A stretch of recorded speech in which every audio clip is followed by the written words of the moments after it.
Hello, and welcome to the Navigating Our World, or NOW, podcast. I'm Ken Stuzen. I'm a partner at Brown Advisory. In this segment of the podcast, we are going to consider how the global world order is shifting. We will look at the precarious state of supply chains, institutions, and political alliances. And we will examine how we can invest in innovation to foster optimism, build cultures of excellence, and raise the future.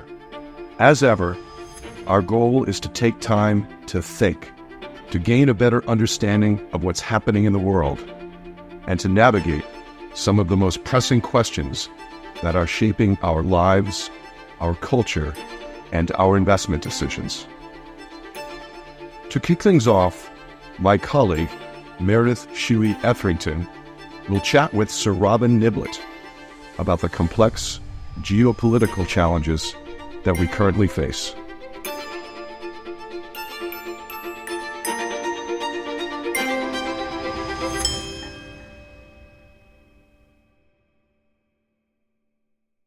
War in Gaza and Ukraine.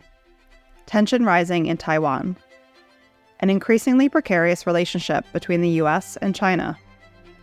Autocrats are consolidating power as a liberal democracy spreads and authoritarianism grows. Red lights are flickering all across the world. This feels like uncharted territory. I'm Meredith Shuey Etherington. I'm a partner at Brown Advisory, a portfolio manager and head of our San Francisco office.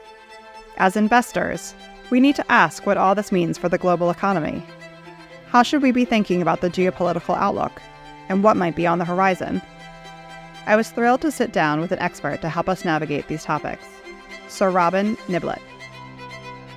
Robin is a distinguished fellow and former longtime CEO of Chatham House, a senior advisor to the Center for Strategic and International Studies, and senior advisor at Hackett. He sits on the International Advisory Board of Brown Advisory and just published his new book titled The New Cold War: How the Contest Between the U.S. and China Will Shape Our Century. I learned a ton from Robin's perspectives, and I hope you will too.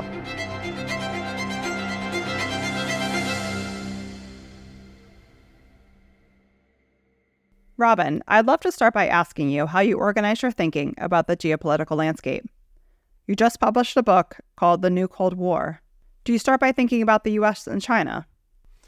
Well, I think, Meredith, it's hard not to start one's geopolitical thinking around the U.S. and China in today's world, not least because they are the two big beasts on the world stage.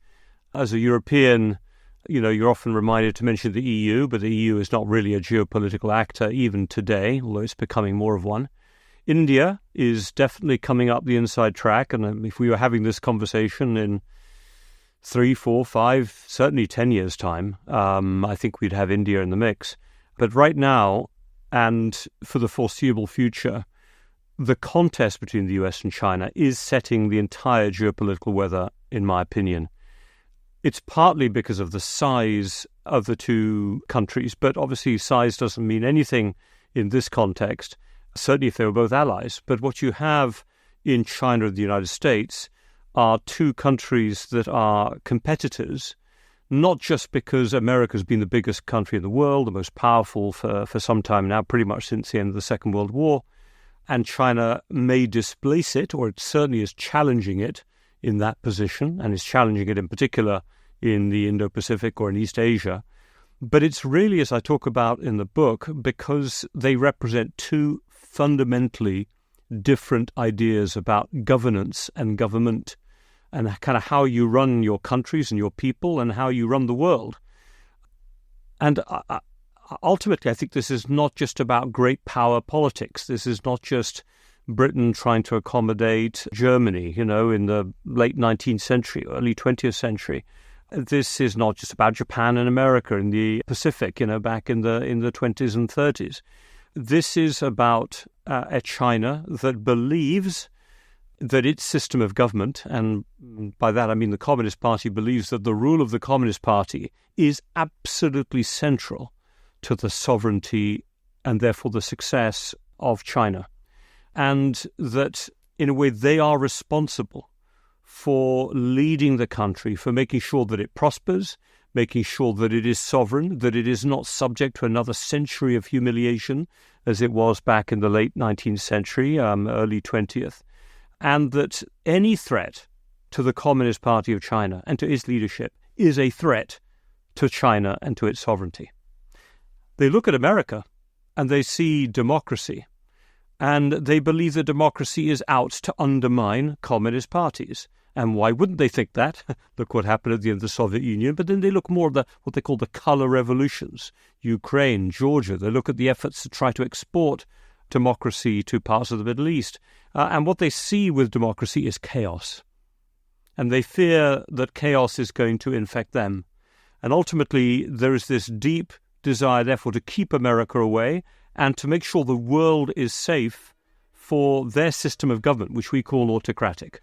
But of course, if you're sitting in Washington, D.C., and you look at the rise of communism, and you see the rise of a form of government that is threatening to democratic values, one that is trying to push through TikTok, some of the worst instincts that bring cybersecurity and cyber threats into our systems, that is going to export autocratic systems of government to Africa, maybe to other parts of the Middle East, and that is going to undermine America's influence and its voice in the world. So, yeah, the reason I start with US-China, and I think it's setting the weather, is their power, their scope, their scale, but each of them, in a way, has a different vision of what government should be, what governance is. One is centralized, the other is about checks and balances, about competition, about chaos, but out of chaos coming innovation. And those two systems fear each other. And if they fear each other, they end up contesting each other. So I just think it's really, that's why I call it a new Cold War. I mean, people have to understand how central this is, and only by kind of shaking them awake almost to it and using a provocative title can you do it. So beyond then the U.S. and China, beyond these two big beasts, as you say, then where do you go from there? What's next in terms of importance in your view when you assess the geopolitical landscape? And do you think about Russia about this? So in a way, it is possible that the U.S. and China and their relationship would not have become as tense as it has become in the last 2 to 3 years if it had not been for President Putin, Vladimir Putin's decision to invade Ukraine. So Russia is a key player in the new Cold War for the simple reason that by invading Ukraine, they forced China to have to choose sides. And ultimately, there was only one side ever that China would back, and that would have to be Russia. Because without Russia, China is that much more vulnerable to the threat and the challenge posed by America. They look at the United States, which in America's eyes is trying to buttress its allies against the rise of a much more military powerful China. So America's trying to support Japan, is trying to support South Korea. It is doing new deals with AUKUS in the Indo-Pacific, with Australia. It's making the effort to try to get those countries together to buttress them against China. But if you're sitting in China, as they've described it, they see America creating a new NATO around its borders. So when they see Russia say, we refuse to accept the potential enlargement of NATO to Ukraine, it is natural that China would come in behind Russia and want to back it. But by backing it, what they've done is raise even further in Washington the specter of a united China and Russia as a threat. And let me just give you one example. Nuclear weapons. America's lived in a world where America had 1,500 nuclear weapons after the last START nuclear treaty was signed, and Russia has 1,500 nuclear weapons. There's a kind of parity there. But as China has started to enlarge its nuclear capability and is going right now from 200 to about 800 nuclear warheads, it's likely to hit 1,500 by 2030. If you're sitting in Washington, you see Russia and China together, what Xi Jinping and Vladimir Putin called about 2 years ago a no-limits partnership, and you start to think in Washington you might be facing Russia and China together, not just in protecting your allies in NATO in Europe against any extension of the Ukraine war, but maybe also in the Indo-Pacific if a conflict were to arise around Taiwan or in the South China Sea, Russia might be at China's side. So Russia has changed the calculus in Washington about the kind of risk they're facing. It's also changed the calculus in Europe. It's brought Europe into a new Cold War when it thought it had escaped Cold Wars at the end of the last one. Because once Vladimir Putin invaded Ukraine, we in Europe suddenly relied that much more on NATO for our protection against a much more militarized, militaristic, revanchist Russia.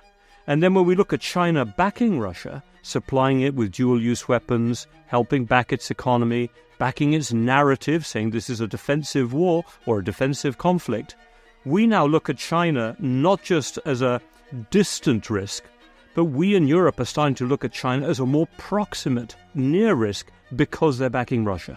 So I suppose the way I look at this new Cold War is that Russia's invasion of Ukraine has expanded it across the northern hemisphere and has made it much. We've now got Russia with China with Russia on the one hand, and you've got America with its Pacific and its Atlantic allies all blended together in this new contest. That's great, Robin. And you've started to mention about that expansion. Would love to stay on the Russia topic and dive a little bit more into that. We can't talk about Russia and China without asking about the apparent spread of autocracies and authoritarianism. How do you think about that? You know, this new Cold War is not about autocracy versus democracy.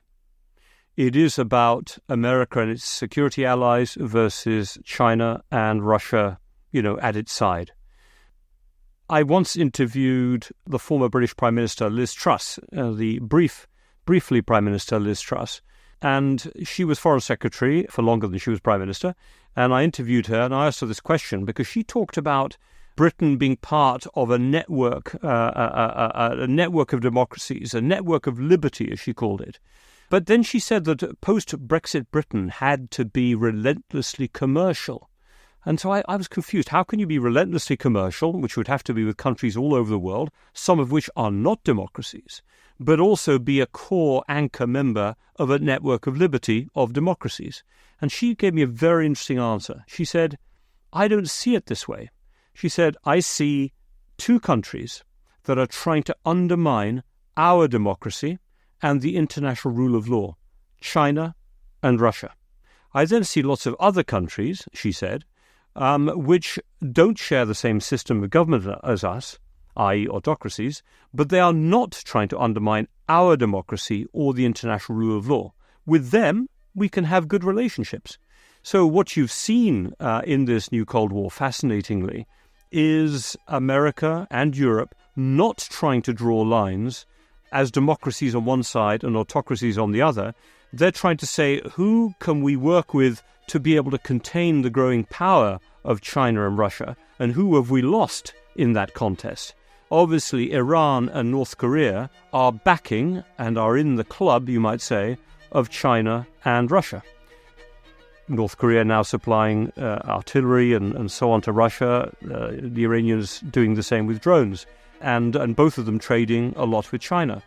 But if you look at an autocracy like Saudi Arabia, it's a monarchy, but it's run by one person and a family. They remain allies of the United States. So I think this new contest is not one about autocracies versus democracies. It really is a contest that at its core is about America and China, but each of them with a band of countries around them that depend on them and that are very close to them and want to see them succeed. In this contest between the U.S. and China, what is the significance of Southeast Asia? That's a very good question. There had been, well before Russia's invasion of Ukraine, a growing contest in Southeast Asia, in the Indo-Pacific, between the United States and China for supremacy, leadership, whatever you want to call it. Now, Taiwan is part of this, but Taiwan, in my mind, is a very specific type of contest, and maybe we can come back to it later on.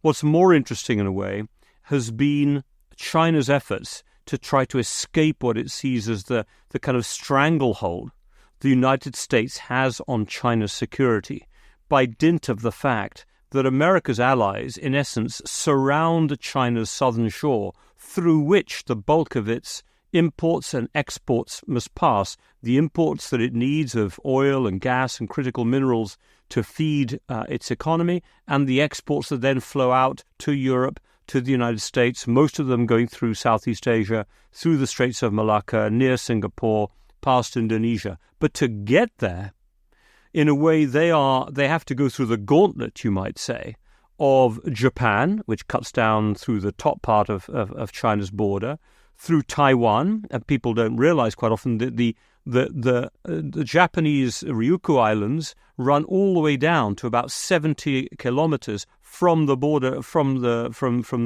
landmass of the main island of Taiwan.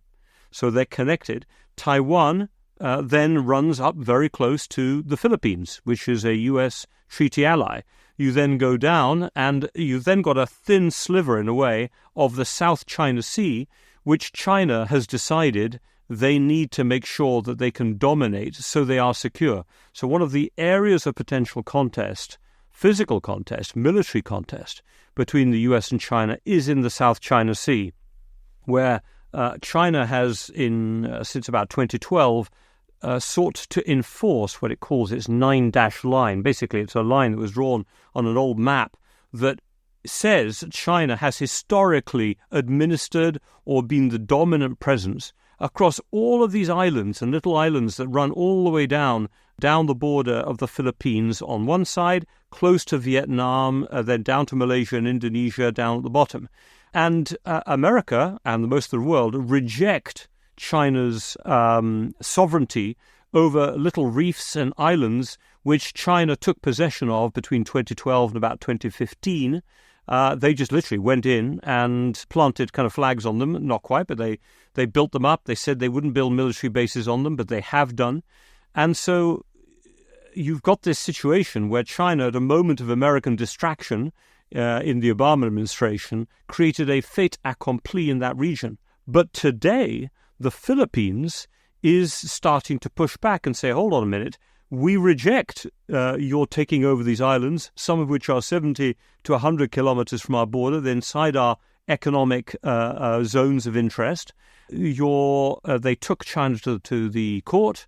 China was found by the International Tribunal on this to have, in essence, broken the law of the sea by militarizing and taking over these islands. So literally today, we have Philippine vessels trying to resupply small little outposts on reefs and islands in the South China Sea that China believes they now own and is part of their greater territorial land.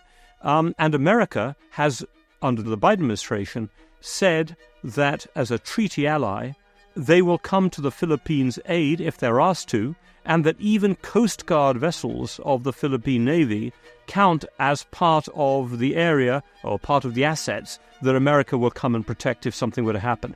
So we've got in the South China Sea, but in my opinion, a really dangerous brewing spot where America and China, even though they don't want to go to conflict with each other, could bump into each other at a moment of, mistake. A ship sails too close to the other, an airplane flies too close to the other.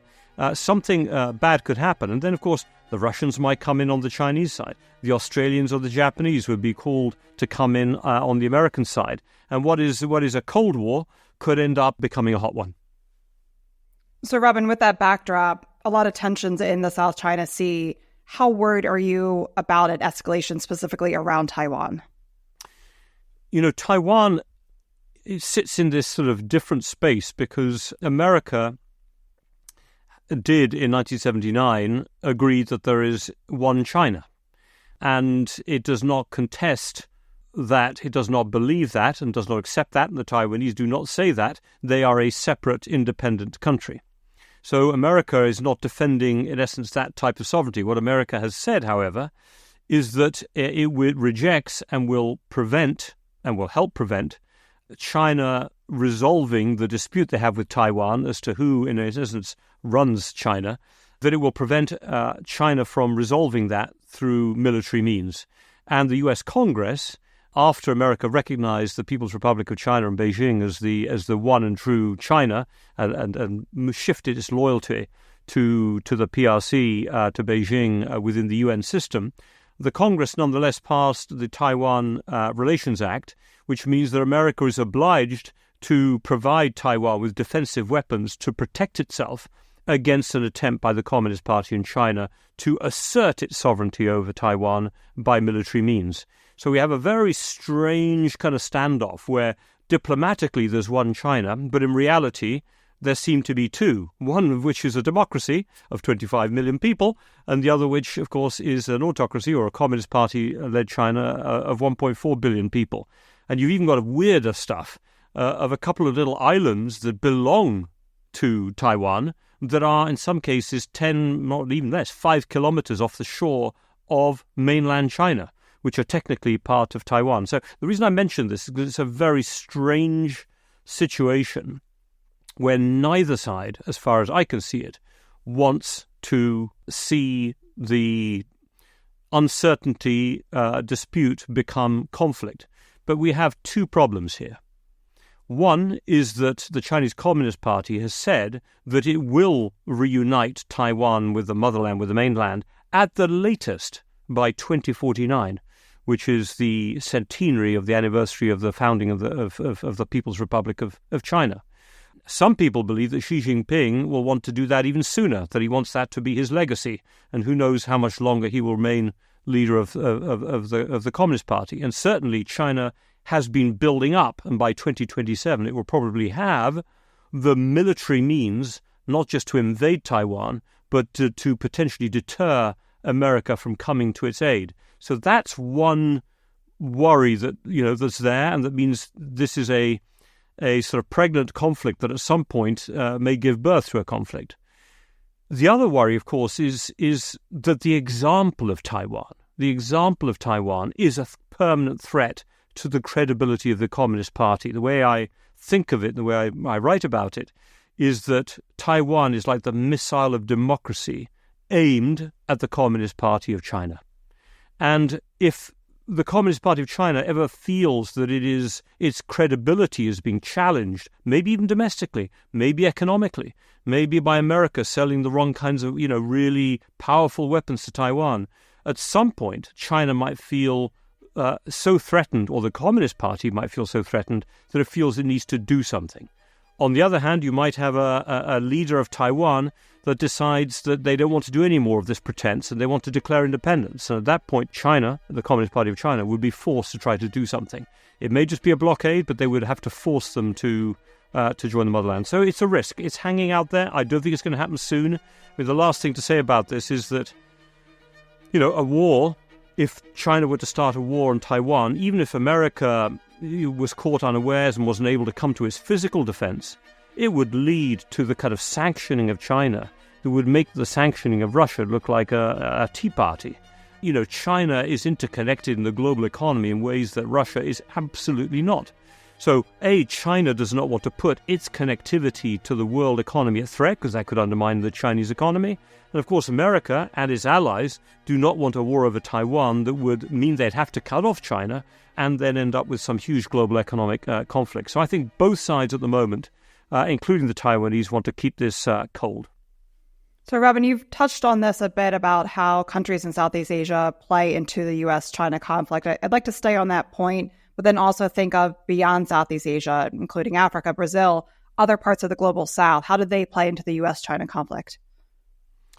Well, what's I suppose good about this new Cold War is that it's not all about us. That really it is, as I think I've described it, a contest between players in the northern hemisphere of the world. Russia, China on the one hand, the US and its allies on the other. Admittedly, Australia is way in the deep geographic south, but it's part of the global north in terms of its security alliances. Last time we had a non-aligned movement of sort of 77 countries that were pretty powerless, ended up being proxies, fought around in the last Cold War. But this time, the countries of what is now colloquially known as the global south, these countries represent nearly 30% of world GDP. They represent 65% of world population, and they are growing. They have the youthful populations, whereas most of the global north is aging and has economies that are peaking, including China, including, obviously most of Europe, Japan, etc. So they are tapped into the world economy. They've benefited from globalization. They've benefited from the spread of technology. And they are saying, hold on a minute, we have no interest in being part of a new Cold War. In fact, you know what? We will triangulate. We will work with both of you. We'll play you off against each other if we have to. Look at India. India is part of the Quad with America, Japan, and Australia, a sort of soft security teamwork to try to balance India's worry about China. But at the same time, India's main weapon supplier remains Russia. It's importing huge amounts of new oil from Russia at cheap prices, I might add, and then exporting that onto the rest of the world. We're not complaining about it. We'd love India to be on our side in the contest with Russia over Ukraine, but India is able to play both sides at the moment, one off the other.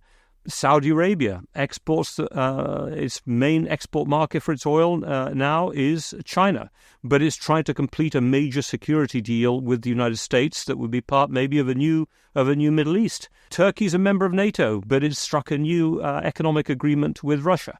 So these countries across the global south, Brazil, India, South Africa, they're all democracies, but they form part of the BRICS grouping, with the R and the C being Russia and China, which is, in essence, trying to take on and challenge America's economic dominance of the world. They developed a new development bank. They're trading with each other, not using the dollar. So it's a fascinating time to look at the world, because in this new Cold War, the global south is almost like a third world, not third world, I can't use that term anymore, but it's like a trilateral world in which you've got the Russia-China on the one hand, you've got America and its allies on the other, and then you've got these countries across the global south leveraging, playing off, benefiting, I'd even say, from the contest between the global north. And frankly, from an economic standpoint, it's creating amazing opportunities. Everyone's fighting over Southeast Asia. Can we get into Indonesia? They've got fantastic resources and minerals for the green energy transition. Before, we'd be sort of demanding that they export those commodities to us. Now, we're trying to help them, both the Chinese and other companies in Japan and so on, are trying to help Indonesia move up the value chain, make their own electric vehicles. So these countries across the global south are actually benefiting from the emergence of a new Cold War. So long as it remains cold, of course. Now, Robin, we haven't yet discussed the Middle East. I'd love to hear, how does the war in Gaza and the broader region fit into the geopolitical landscape? Yeah, I mean, this is... Look, without wanting to play it down at all, there is a human tragedy underway and has been underway in this conflict. The horrific terrorist attacks undertaken by Hamas against Israel and Israeli citizens and civilians as well as military forces, and then the brutal war conducted by Israel against Gaza in return. And what we have there is an absolute human tragedy that's ongoing, in which both societies are brutalized, are insecure, and it's hard to see an end. However, what I would say is it does not strike me as a part of the new geopolitical contest. Why? Because no one in the geopolitical contest actually wants it to escalate. China had been involved in brokering a deal between Iran and Saudi Arabia, hoping that the two could get on with each other as a precursor to them being able to expand its economic relationship into Saudi Arabia and increase its economic and its energy relationship with Iran. The United States clearly does not want this to escalate.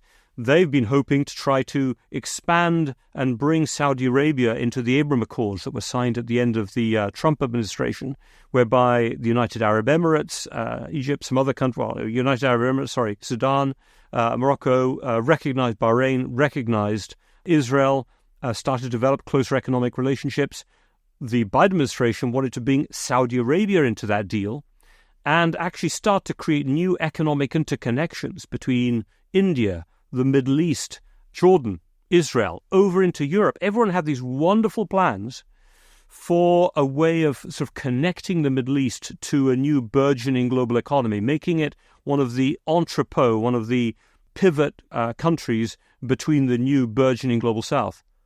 All of that is on hold, not because of some geopolitical contest, but because Hamas knew it would be cut out of that deal. And Hamas, cynically, in my opinion, not just brutally and terroristically, but cynically, came in, conducted this awful attack on Israeli citizens, on Israel, as a way of buying itself a seat back at the table. So I suppose my point is here, it is not part of the geopolitical contest. Yes, China and Russia can point out to the double standards of America and Europe. You want to protect civilians in Ukraine, but you're not protecting civilians in Gaza. But to be honest, countries across the global South have thought that we in the global North have been cynical, double standard people for decades. They didn't need any more proof. And to be frank, they're also cynical themselves. They will trade with us, over Palestine if they have to. So I just don't think this is part of the geopolitical contest. However, there is, tantalizingly there sitting, not in the too distant distance, the possibility that if the war in Gaza stops, when it stops, and it will stop somehow at some point in the coming months, I think, then there is an opportunity here, for the first time perhaps, to do a two-state deal. And the Biden administration have been working ferociously in the last few weeks, during this awful time, to try to complete a security deal with Saudi Arabia that would then create the opportunity for Saudi Arabia to recognize Israel if a new post-Netanyahu government in Israel were to do a two-state deal with the Palestinians. And they may be more likely to do it after this conflict than they were before. If I could just give you one line, which I heard a former Norwegian diplomat say to me a couple of months ago. He said, the one thing about Hamas's attack on Israel, it has destroyed the idea of a one-state solution. And I thought that was a very interesting comment. It's a great comment. Robin, I'd like to close by focusing on the future. Of course, no one can predict the future. There's an infinite number of variables that it could go one way or the other. But as someone who has been embedded in international relations and has been a trusted thought leader on the world stage, you're in a good position to help guide us. What does the future hold in terms of the U.S.-China relationship? And going back to the title of your book, The New Cold War, how bleak or optimistic are you? And what are the implications for the global economy? Look, I think I called it the New Cold War for a reason, and towards the end of the book, having worked in policy institutes all my life in America and in London, I can't help but try to come up with some solutions and some ideas. So when I talk about the end, there's some ways to avoid, the Cold War becoming hot. I'm very much in line with Kevin Rudd, the former Australian Prime Minister, on this. He was a great analyst of China and as well of China-US relations. I think that, first of all, we need to make sure in the United States, in Europe, in our half of the Cold War, if you want to call it, that we do not create a self-fulfilling prophecy, that we don't sort of demonize China to the point where, and then interpret each of their defensive actions as a potential aggressive action, such that we end up creating a self-fulfilling prophecy. It is avoidable. The huge and probably biggest difference between China and the Soviet Union is that China needs engagement in the global economy in order to be able to keep its economy healthy and alive and its people happy. And the Communist Party of China is all about its own survival. And its survival is predicated upon the Chinese people feeling it's doing a good job. And the only way it can do a good job is by being engaged in the world. So I believe that knowing that there's that discipline out there, we need to find a way. We need to find a way in Europe and America to keep open the channels of communication with China on trade, on investment, on having a healthy relationship in those areas that do not undermine our security or our democracy. So clearly we're going to have to cut out, and we are cutting out, multiple areas of technological cooperation and trade and investment with China, because their system of government and the way it will use those technologies is inimical to us. And by the way, I think they know the same thing. They knew we were going to cut the technology off them at some point. The Chinese have been trying to develop their own technology for a long time. So I think providing you create those guardrails, that fence, to use the term that the National Security Advisor, Jake Sullivan, and the US has used, providing you can start to draw that fence, and it's difficult because we don't quite know where the boundaries are, but we're starting to sort of understand what those boundaries are in AI and quantum, in semiconductors and biotechnology and cloud computing. In those areas, there's a huge amount of space to be able to trade and invest with each other across all the other areas of economic activity, from cars through to green products, to green technologies, through to toys, furniture, take your pick, agriculture. So energy, commodities, etc. So I think there's a way of making sure that relationship does not become a self-fulfilling prophecy. And we need to work incredibly hard at it. But to do that, we need to have more self-confidence in ourselves. We need to make sure that we, and by we, I mean what I call the G7 plus, the United States and its key allies, the EU, Britain, Canada, Japan, Australia, South Korea, those key treaty allies. We need to be strong and confident in our own space. We must be able not to depend on China on key technologies and not over-depend on them in the green technologies that we over-depend on them right now. We know that over-dependence on anything is a bad idea. And so creating that stronger community amongst the G7 plus, I think, will be good for our business. It'll involve an element of reshoring and onshoring, but it'll also be a form of globalization involving allies in the Indo-Pacific and allies in the transatlantic space. And then the final part is we need to reach out to the countries across the global south and make them a better offer. I think we have a better offer to make. We don't need to just import their commodities. We need to help those countries in Africa, in Latin America, across Southeast Asia, move up the value chain technologically, up the value chain industrially, up the value chain in terms of services. Because if they're wealthier, if they're doing better in their economies, we will benefit from it as well. We need their markets to be growing because ours mostly are flattening out. And I think, to be frank, we've got a better offer to make than China, and certainly a better offer to make than Russia. So I know it may seem strange. I'm an optimist about the future, but I'm only an optimist if we understand the nature of the contest that we're in. Both of us, by the way, not just us in America and Europe, China as well. If we're realistic, I think we can do well. And by the way, I think businesses will do well through this adjustment that is taking place. New markets will open up. There'll be more trade in services. There'll be more trade in green technology. There'll be new investment opportunities across the global south, even if parts of China and Russia become more off limits. Robin, this has been brilliant. Thank you for sharing your time and your thoughts with us. My pleasure. Thanks very much for the opportunity. Thank you for joining this Now conversation. It is a part of our effort to seek out insights that help us think through and gain a deeper understanding of our rapidly evolving world. If you enjoyed listening, we encourage you to follow the podcast. In our next episode, we'll unpack some of the learnings from our Now conference. We hope you'll tune in.